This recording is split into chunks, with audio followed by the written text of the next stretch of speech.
Can you tell when someone is manipulating public opinion, your opinion?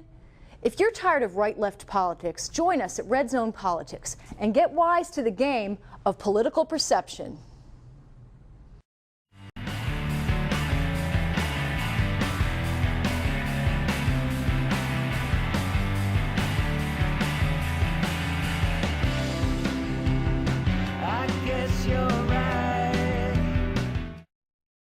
Welcome to Red Zone Politics, where we make uncommon sense of American politics, sports, and culture.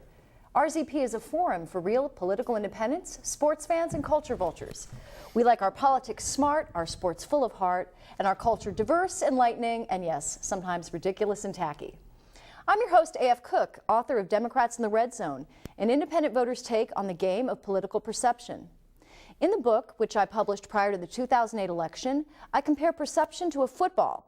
And as every fan knows, who controls the ball controls the game. At Red Zone Politics, we offer three things to consider when evaluating your own ability to think like a real independent. A, will you call out members of your own team when you believe they're wrong? B, are you open to new information? And C, are you aware of your own biases and the degree to which they may prevent you from changing your mind about something?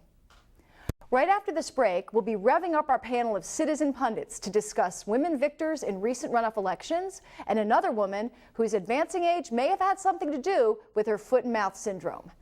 Then we turn to what could end up being the worst environmental disaster ever in the United States. Yet even against a backdrop of dying brown pelicans, dead dolphins, destroyed coastlines, and livelihoods that have been destroyed in the fishing industry, big oil, big business, and big politics all have oil on their hands on this one. But who's taking responsibility for the ginormous mess beyond our young president, who wasn't even around when the Minerals Management Service was engaged in some literal hanky-panky with oil and gas industry reps? Where's the drill baby drill crowd? And how are they spinning this thing so they can have their oil and try to grab the moral high ground too? Why haven't we heard from the GOP personal responsibility crowd, especially Dick Cheney and George W. Bush? It's awfully silent out there, guys. We'll also look at why, according to the Supreme Court, at least, to its conservative wing, you need to speak up to remain silent when being interrogated by law enforcement. And we'll get into the thicket of political rhetoric and help our viewers immunize themselves to various political agendas that may not be good for their or our nation's health.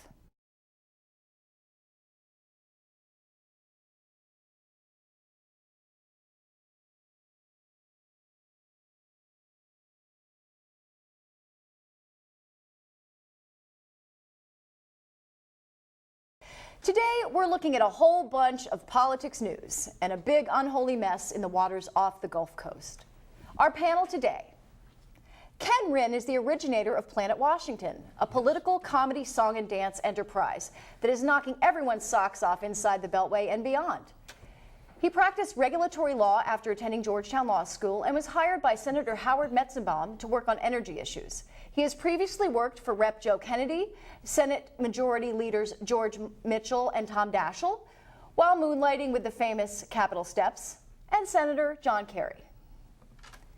Dr. Nicole is a licensed clinical psychologist, success coach, author, and organizational consultant, whose mission is to help people achieve a more balanced and successful lifestyle, specifically related to their careers.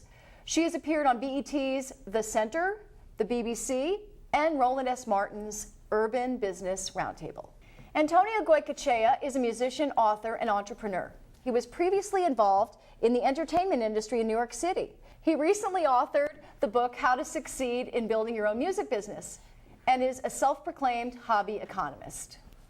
First, to the recent runoff elections where women scored big, and we'll look at two races in particular. Senator Blanche Lincoln in Arkansas, Ken. Bill Clinton flew in to give her an assist. Her rhetoric included accusing labor unions of trying to interfere in state politics. What make you of Blanche Lincoln's win? Because I think it's a Pyrrhic victory for Lincoln and for the Democratic Party. I think it's very likely that she may not be able to pull out the win in November against the Republican, given the animosity toward her from large chunks of the liberal base.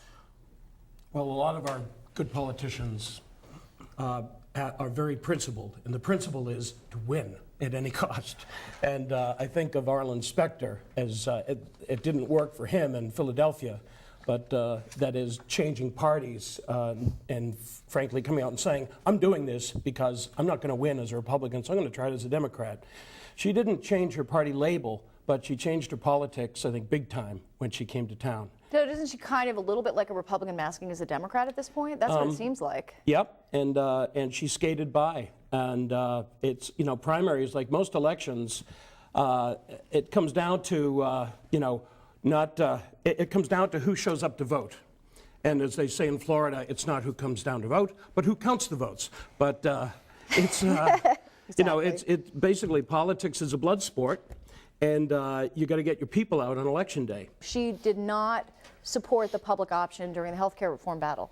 And I think that that's what really turned off a lot of people who thought, well, you know, if we have Democrats in power, that means something's actually going to get done in Washington. Because Republicans seem to be, their deal with government seems to be, you know, elect us and we won't do anything. Yeah. And therefore you'll be fine. So our tax money is going to people who don't want to do anything. I don't really get that. I learned the hard way when I was working at the Senate and worked with people that were getting governors elected as senators, that there's more than one way to be a Democrat. And we had people like Ben Nelson who came in, and Roy Romer from the West. And some of those Western guys, you'd think, oh, they're good progressives or liberals when we use the L word. And when it came to energy issues and mineral issues, yeah, they were not so much. Speaking of girl candidates, I kind of like this story in South Carolina. You know, South Carolina is becoming the poster state for sex scandals, specifically for extramarital affairs. And what I think is really cool is that finally a woman is being accused of having, you know, an affair outside of her marriage. And, you know, to me, that's equal opportunity. What do you think about that, Nicole? This has to do with Nikki Haley. She was running for the right to take over the seat being vacated by Governor Mark Sanford, who took a little vacation from his job to go visit his girlfriend in Argentina. This woman is Indian American. She's of the Sikh faith.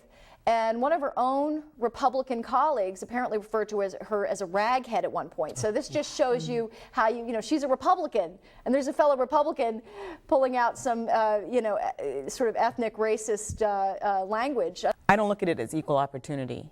You know, I look at it the same for men and for women in terms of, are you fit to govern? And I do have questions about people's fitness when they've been lying to people that they love. Now, I don't think that any of the rumors about her have been substantiated. Exactly. I've looked at the two men who, you know, have come forward and said these things about her. The second guy who was working with her competition seems very suspect to me.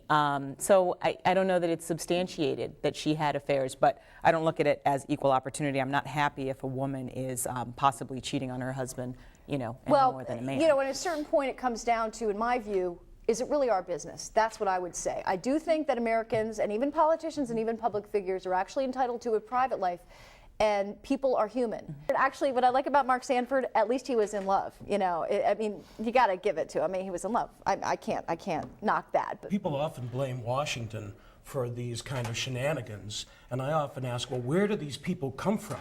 Well, they come from South Carolina. Well, Palin, actually, Sarah Palin supports her, so you know that's going to help her out. Palin is using rhetoric, she's using new rhetoric. She's calling her and anybody else a conservative reformer. So see what you can make of that. I think that's a very interesting concept. And she's also making a regular habit of comparing GOP women to grizzlies and pit bulls. So I guess they're sort of like, you know, you've got a lot of animals in the news. You've got like dying pelicans and dolphins who clearly aren't macho enough for the GOP to refer to. And then you've got, you know, pit bulls and grizzlies. And I don't know how you would feel about being compared to a pit bull or grizzly with lipstick, obviously. Well, it depends on what traits of the pit bulls and the grizzlies they're talking about. Yeah, probably, you know, the character. I mean, a pit bull can be very tenacious. They can also be vicious. You know, so it depends on the situation. Excellent. Love it.